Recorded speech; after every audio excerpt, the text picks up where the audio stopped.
Supermercado condenado a pagar 6 mil por abordagem vexatória a adolescente. STJ manteve decisão contra estabelecimento do Paraná, que acusou o menor de furto na saída do local, causando constrangimento público. Limites da revista em estabelecimentos comerciais delimitados.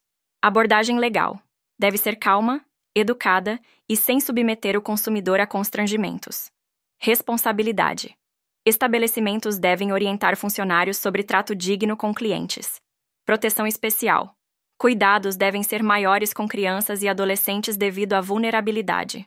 Decisão baseada no Código de Defesa do Consumidor.